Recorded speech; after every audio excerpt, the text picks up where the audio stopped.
As the movie begins, we meet Cady Heron, a 16-year-old who's been homeschooled her entire life in Kenya. However, her life takes a big turn when she moves back to the US with her mom, starting her journey in the real world at Northshore High School. On her first day of school, Cady is introduced to her classmates by Dr. Duval, the principal, and Ms. Norbury, her homeroom teacher.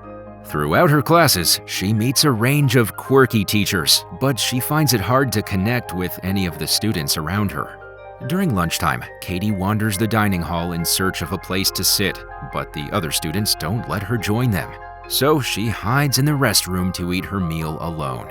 However, Janice and Damien, who are also seen as outcasts, notice her absence and decide to check on her. They then introduce themselves to Cady and kindly lead her back to the cafeteria. Afterward, Cady is introduced to the different cliques in the school that she could potentially join.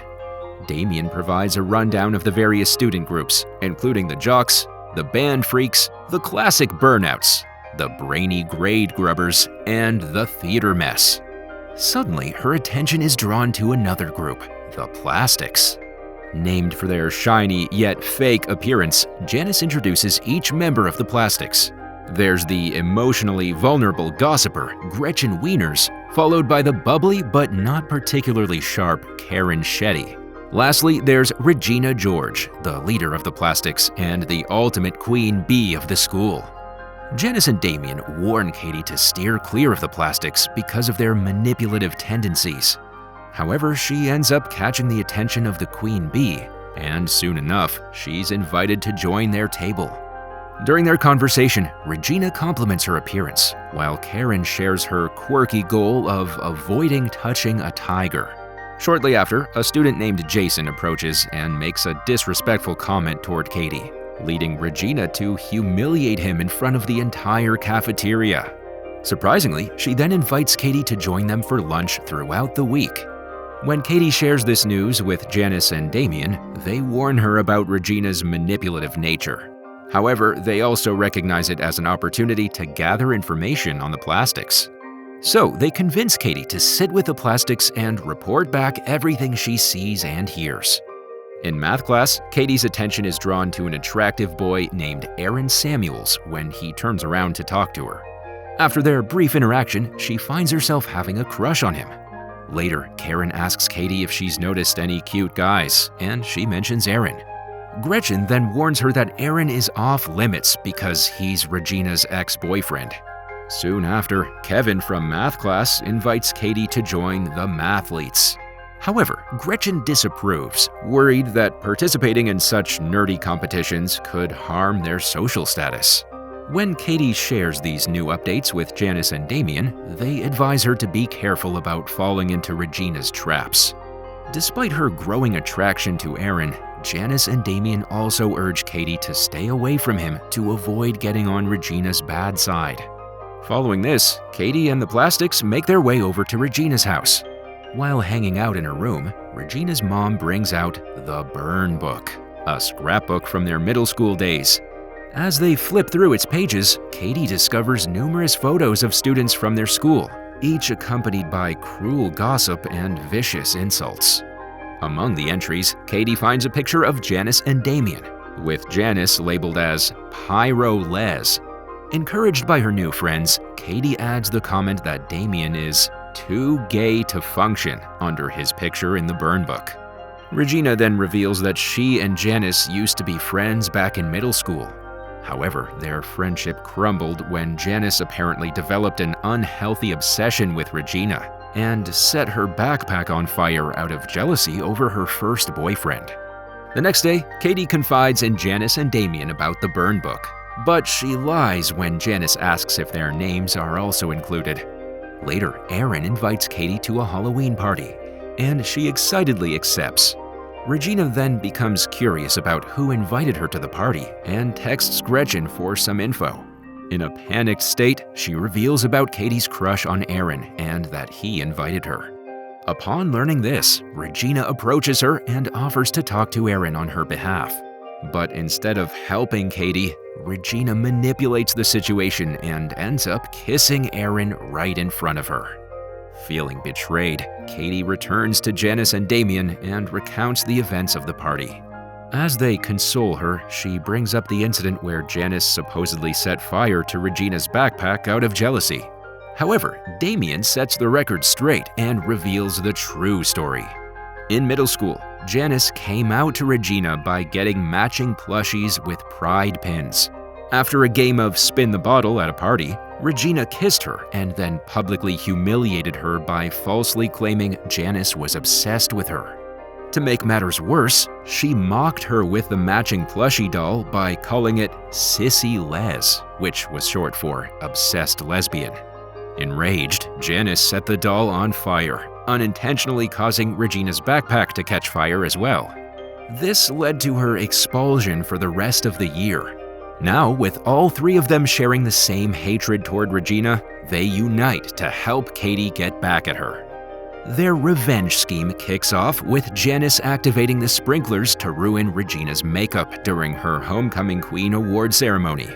However, the smudged mascara look unexpectedly becomes a trend, with other girls trying to replicate it. Subsequently, Cady shares Caltine bars with Regina, claiming they help in weight loss. Unaware of their true effect, Regina requests 2 boxes of these chocolate bars.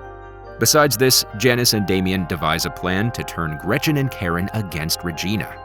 Although initially hesitant, Cady eventually gives in when she sees Regina kissing Aaron in front of her. She agrees to join forces with Janice and Damien, and together they plan to make Gretchen believe that Regina no longer considers her as her best friend. As the holiday season approaches, Cady buys herself a candy cane and presents it to herself, making it appear as if it's from Regina to her best friend. The trio hopes that intentionally leaving Gretchen out will trigger her insecurities. As expected, Gretchen confides in Cady and reveals all of Regina's secrets now that she's her new best friend. Among the secrets, she reveals that Regina is cheating on Aaron with Shane, meeting him in the custodian room every Tuesday. The next day, Cady informs Aaron about Regina's affair with Shane. True to her words, he finds Regina and Shane kissing, leading him to break up with her.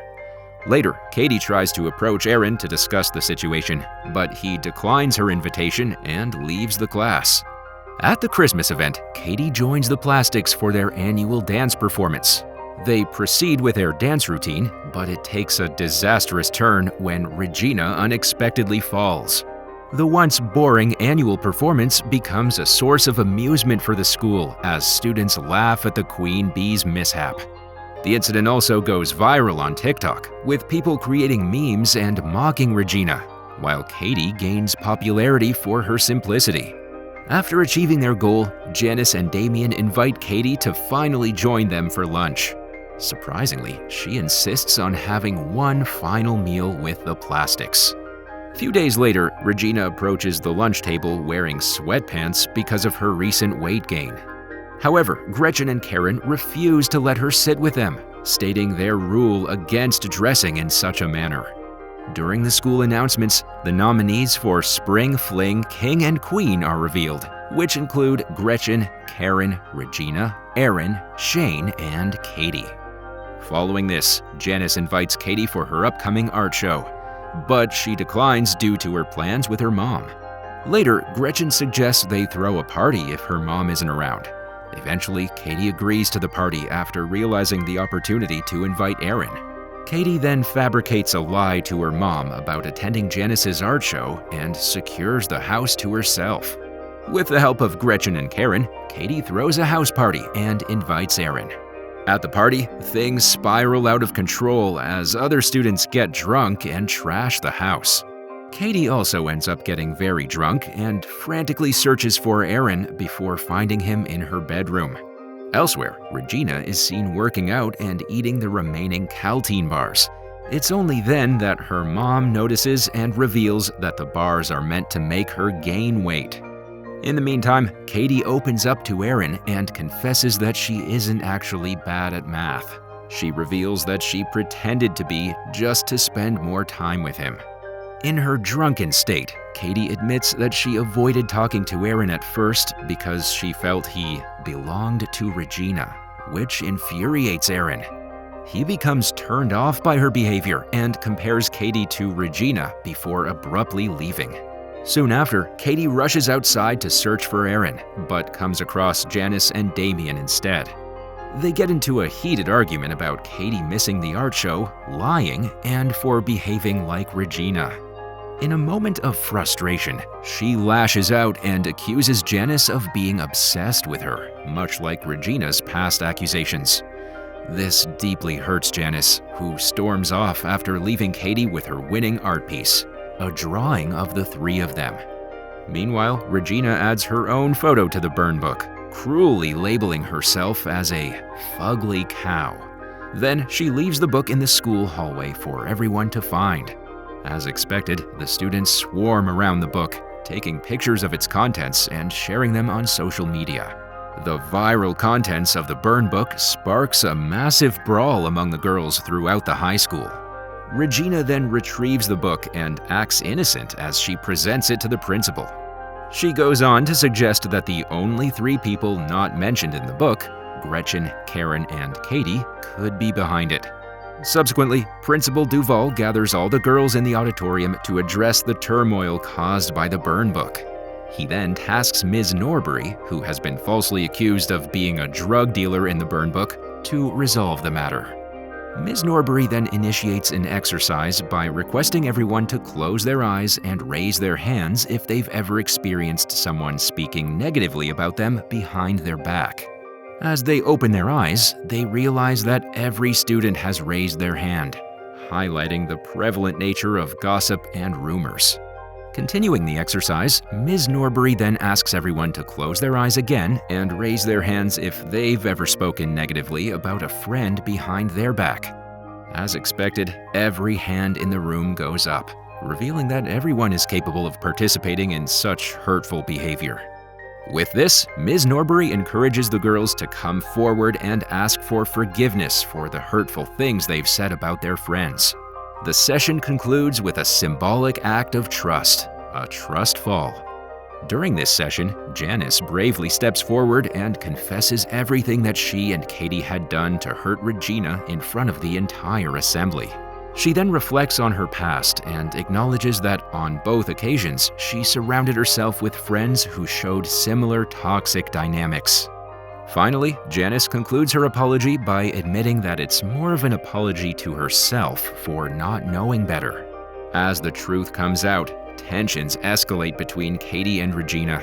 A heated argument unfolds between them outside the school that ends in Regina being struck by a bus.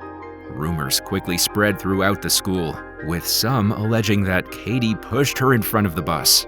Despite miraculously surviving the accident, Regina sustains serious injuries and is seen wearing a neck and back brace.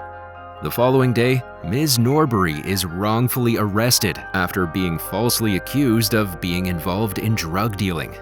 Upon realizing the impact of the burn book and the harm it's caused, Cady takes full responsibility for her actions. She goes on to admit to writing the accusations and willingly accepts a 3-week suspension from school as a consequence. When she returns to school, Cady apologizes to Ms. Norbury, who offers her an opportunity for extra credit. After her victory with the mathletes at the state championship, Cady heads to the spring fling dance at school. During the event, Principal Duval announces the king as Shane and, surprisingly, Cady as the queen. In her acceptance speech, she emphasizes the importance of everyone feeling valued and special. Instead of keeping the tiara for herself, she breaks it into pieces and distributes it to everyone, including the plastics. Later on, Cady finds Janice and offers her a piece of the tiara as a gesture of apology. Janice and Damien forgive her, and Cady shares a heartfelt moment with Aaron that ends in their first kiss. The movie wraps up as Janice and Damien reflect on their lessons learned, emphasizing the importance of mutual respect among everyone.